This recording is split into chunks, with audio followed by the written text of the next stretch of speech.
Assalamualaikum warahmatullahi wabarakatuh. Terdengaran? Waalaikumsalam warahmatullahi wabarakatuh.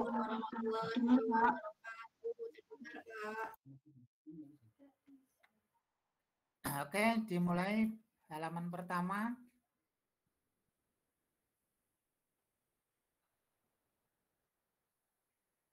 Jadi ini kita mengulangi otot-otot yang ada di ekstremitas.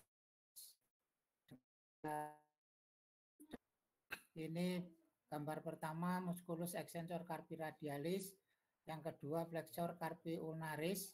Dua-duanya untuk fleksi, hanya letaknya saja yang berbeda di daerah ulnar dan daerah radial. Sama yaitu untuk fleksi, yang berbeda adalah satu untuk radial deviasi, yang satu untuk ulnar deviasi. Oke, gambar 3-4. Gambar 3, otot flexor digitorum sublimis. Ya, ini pada jari-jari. Sublimis itu superficial, jadi lebih dangkal. Nanti ada yang dalam, profundus. Fungsinya untuk fleksi jari kedua sampai jari keempat. Jari kelima, sorry. Jari kedua, jadi jari telunjuk sampai jari kelingking. Oke, berikutnya flexor ini lebih panjang sampai pada distal palang. Fungsinya sama, fleksi jari kedua sampai kelima. Kemudian yang gambar 5, flexor pollicis longus. Pollicis berarti ibu jari. Jadi untuk gerakan kaki. Kemudian gambar ke-6, flexor pollicis brevis. Ini lebih pendek. Kalau yang panjang itu melalui res. Kalau ini dari karpal menuju ke palang metakarpal atau palang proksimal ibu jari. Yang ketujuh, opponent pollicis. Fungsinya untuk oposisi jari ke jari-jari. Oke, berikutnya otot opponent dicti minimi dari jari kelingking untuk menuju jari ibu jari.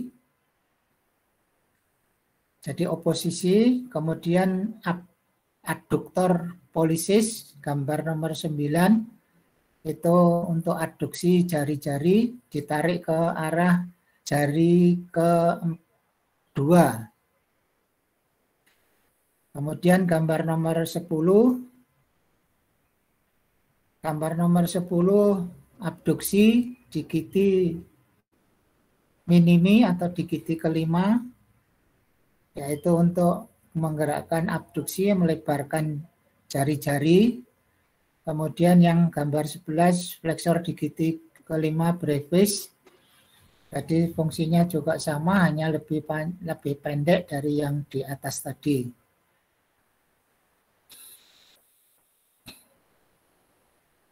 Berikutnya lumbrikal. Lumbrikal itu pada telapak tangan di antara metakarpal 1 dan kedua, ketiga, dan keempat, kelima. Itu fungsinya untuk menegangkan atau meregangkan jari-jari, baik jari kedua sampai kelima, yaitu ada metakarpalangial dan interpalangialnya. Kemudian gambar nomor 13, interossea dorsalis, itu di bagian dorsal daripada tangan. Ini juga menggerakkan abduksi jari kedua sampai keempat saja. Jadi jumlahnya hanya 4. Sedangkan gambar 14, flexor carpi radialis longus, dan 15 itu extensor carpi radialis longus dan extensor carpi radialis brevis. Ini kalau flexor tadi hanya satu, kalau ekstensornya carpi radialis itu 2, longus dan brevis. Fungsinya tentunya untuk ekstensi, tapi sekaligus untuk abduksi atau radial deviasi. Oke, berikutnya 16 itu ekstensor digitorum communis. Namanya komunis berarti bersama-sama untuk seluruh jari-jari.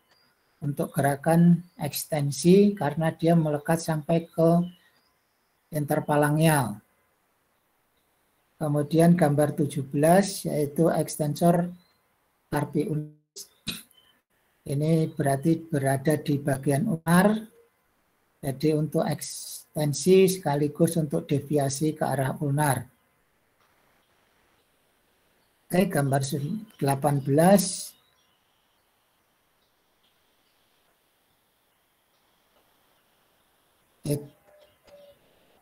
Abduktor pollicis longus untuk gerakan abduksi. Untuk kemudian gambar 19 ekstensor pollicis brevis. Nomor 20 ekstensor pollicis longus, bedanya hanya melewati baris semuanya tetapi lebih panjang pada yang longus. Tentunya sesuai dengan fungsinya untuk ekstensi pollicis, tetapi yang brevis, yang longus itu bisa untuk membantu gerakan abduksi. Oke, gambar 21, 22.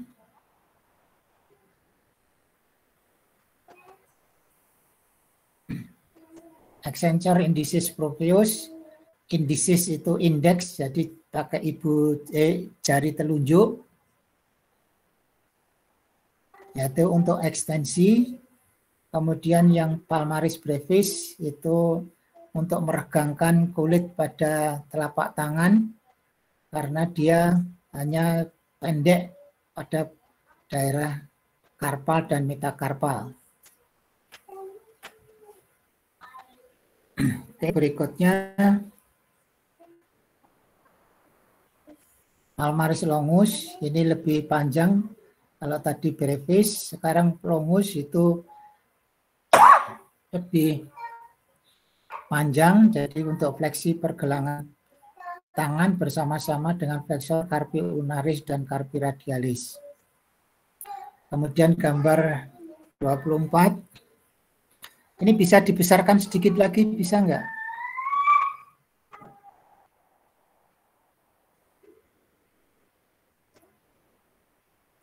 Ya, cukup. Kemudian musculus supraspinatus, namanya saja supra berarti di atas spina scapula. Kemudian infraspinatus di bawah spina scapula. Jadi ini yang infra itu melekat pada caput humeri, jadi bisa menggerakkan gerakan rotasi, sedangkan yang supraspinatus untuk abduksi. Kemudian nomor 26 subscapularis, namanya sub, tetapi ini di bawah, maksudnya di permukaan.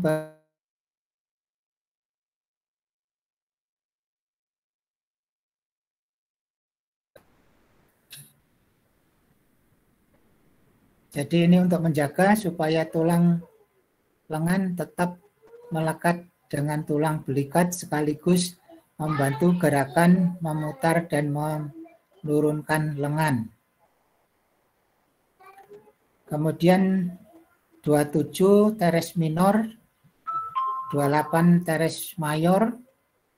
Kedua-duanya ini melekat kepada dari skapula menuju ke humeri. Yang teres minor itu untuk memutar lengan atas eksternal, sedangkan yang teres mayor itu untuk rotasi internal dan adduksi. karena letaknya lebih bawah, ya, jadi menarik adduksi dan internal rotasi. Kemudian latissimus dorsi, ini dari belakang menuju ke tulang humeri, fungsinya untuk ekstensi karena di belakang, kemudian karena di medial maka menarik adduksi, tapi sekaligus internal rotasi. Kemudian musculus deltoideus. Deltoideus berada di lengan bagian atas atau bahu. Ya, fungsinya ini ada 3 bagian, anterior, middle, dan posterior. Yang anterior bisa membantu gerakan fleksi dan internal rotasi, sedangkan yang posterior untuk ekstensi dan eksternal rotasi, sedang ketiga-tiganya bisa membantu atau memfungsikan gerakan abduksi lengan. Oke, berikutnya pectoralis major, itu di depan dada, ini juga lebar, kemudian mengerucut melekat pada lengan. Fungsinya ini karena di depan menarik fleksi, adduksi, dan internal rotasi. Jadi yang berkelawanan dengan tadi musculus latissimus dorsi. Kemudian coracobrachialis, ini kecil, dari nama saja dari processus coracoideus menuju brachii atau tulang humeri. Jadi fungsinya untuk fleksi bahu atau fleksi shoulder sekaligus untuk adduksi. Kemudian 3 musculus biceps brachii, ya, untuk supinasi sekaligus untuk fleksi elbow yang utama. Oke, berikutnya gambar 34.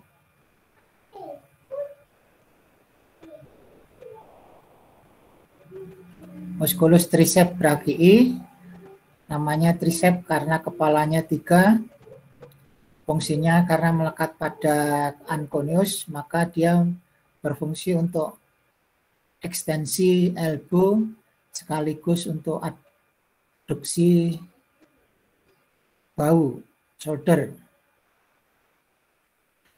Kemudian yang 35, musculus sternocleidomastoideus, namanya saja sterno, jadi dari sternum ke mastoid di kepala. Maka ketika kiri kanan bekerja bareng, maka menimbulkan fleksi leher. Tapi kalau bekerja satu samping,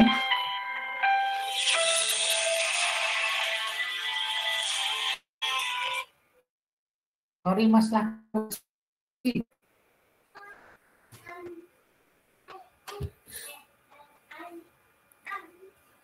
Maaf, ini tadi ada telepon.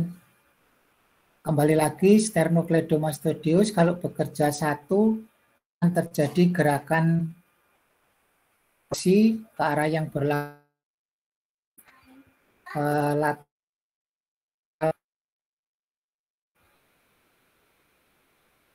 terus ini ada 3 bagian, middle dan lower.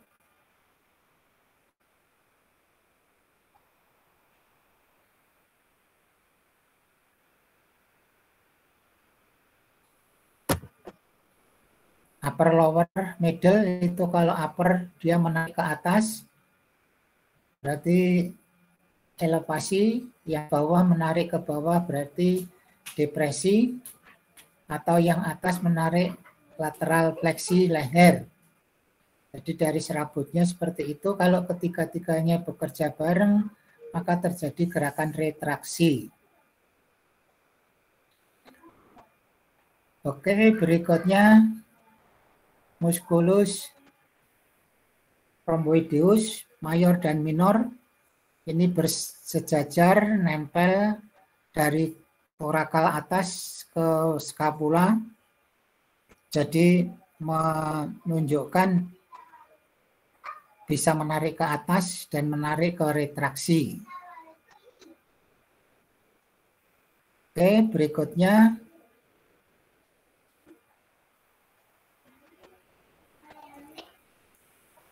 otot levator skapulae, namanya aja levator untuk mengangkat, to lift skapula, menarik ke atas berarti terjadi elevasi. Kemudian yang berikutnya 40 latissimus dorsi. Jadi di belakang, tadi di depan sudah dijelaskan, dia bisa menarik ekstensi, adduksi maupun internal rotasi. Oke, berikutnya 41 subclavia, ini ototnya kecil, jadi menarik skapula ke arah bawah, terutama ketika membantu adduksi atau Anda bernapas panjang. Kemudian yang bawah 42 itu pectoralis minor. Pectoralis minor ini untuk membantu pectoralis mayor, yaitu menarik bahu ke arah bawah dan ke depan. Jadi bersama-sama dengan pectoralis mayor, ini jadi terutama menarik lengan ke arah depan, jadi protraksi. Ini yang penting, sekarang juga membantu ketika menarik nafas panjang, menarik tulang humerus ke atas. Oke, berikutnya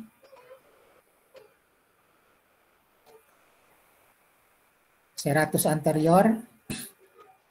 Ini penting untuk mengangkat menahan skapula. Ketika lengan kita angkat ke atas, itu tidak akan bisa terjadi ketika musculus serratus anterior itu paralisis atau layu.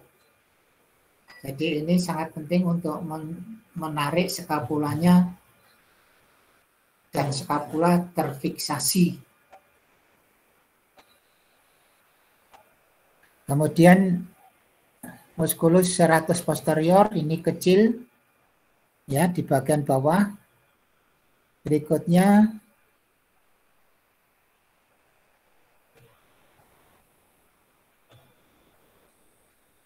Berikutnya lagi scalenus. Scalenus itu ototnya dari kalau pada waktu berbarengan kiri kanan maka akan terjadi gerakan fleksi leher. Jadi ini di bagian depan, dari belakang ke arah depan. Kalau hanya satu samping maka terjadi gerakan lateral fleksi atau lateral bending. Kemudian 47 rectus abdominalis atau abdominis. Ini Anda lihat gambarnya, ada kerutan-kerutannya, ada 4 lekuan. Ini sangat penting untuk memfiksasi ketika berdiri tidak geblak atau tidak tersungkur ke belakang, atau pada waktu Anda tidur mengangkat tungkai ke atas atau dada ke atas, itu sangat berperan. Oke, berikutnya otot obligus externus. Obligus externus itu menyilang dari samping atas ke medial bawah. Jadi untuk membantu menekuk, memutar ke samping kanan dan kiri bersama-sama dengan otot berikutnya, obligus internus. Jadi kalau obligus internus itu dari dalam ke atas lateral. Jadi yang kiri bekerja bersama-sama dengan oblikus externus kanan. Kalau yang kanan berarti dengan oblikus externus yang kiri gitu. Oke, berikutnya nomor 50.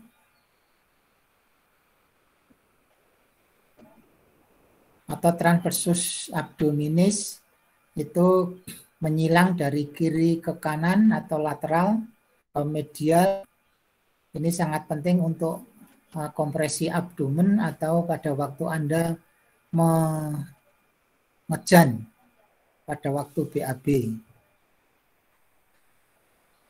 Kemudian erector spine, yaitu otot-otot di bagian punggung belakang. Ini kalau bekerja bareng untuk ekstensi, kalau unilateral bekerja untuk lateral fleksi. Oke, berikutnya.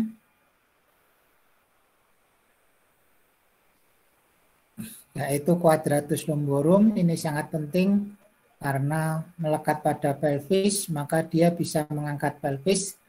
Tapi kalau yang bergerak yang atas, maka akan terjadi lateral fleksi trunk. Jadi kalau Anda mengangkat kaki berjalan, itu quadratus lumborum mengangkat pelvic, tergantung kanan apa kiri. Kemudian diafragma, ini sangat penting untuk membantu pernapasan. Nah, sentralnya tendonnya itu di sentral, kemudian dari samping, kemudian kalau berkontraksi ke bawah, maka rongga dada menjadi longgar sehingga paru-paru mengembang, terjadi pernapasan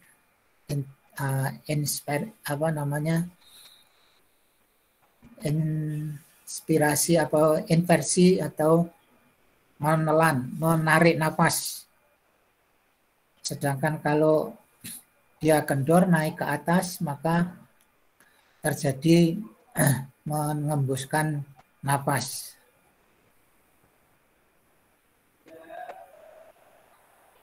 Oke, sudah selesai mungkin. Kalau ada pertanyaan silakan.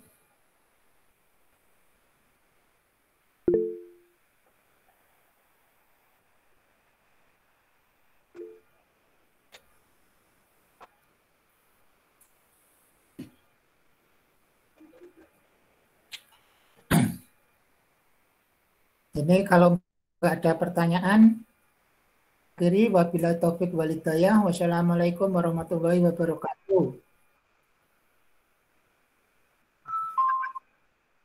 Oh ya, silahkan.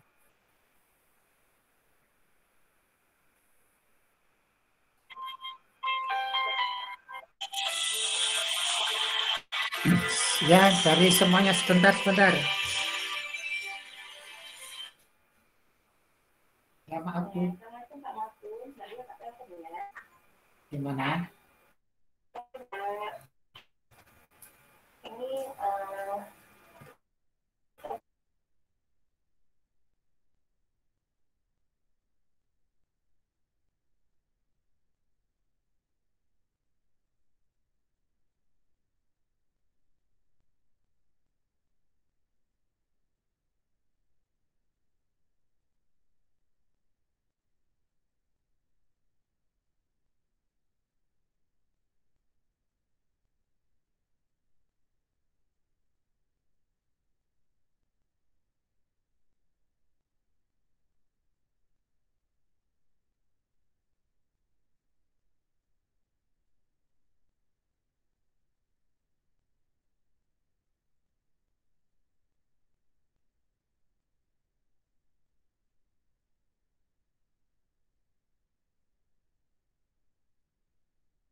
Halo, gimana Mbak?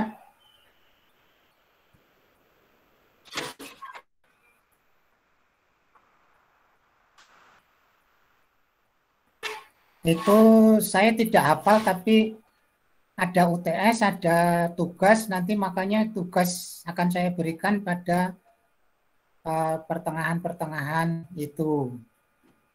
Ya, presentasinya saya tidak hafal, tapi tugas itu lebih kecil daripada UTS, UTS lebih kecil dari UAS.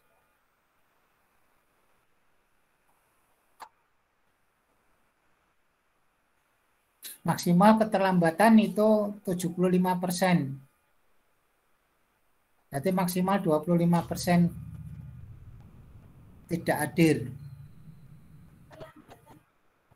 Oh, keterlambatannya itu 5 menit.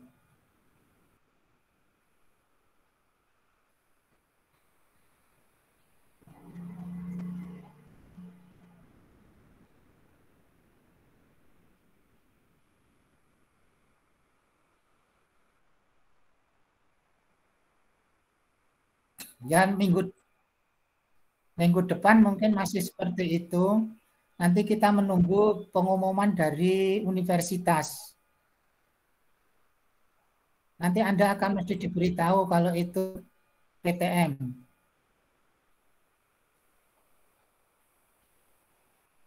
Ya, oke, begitu.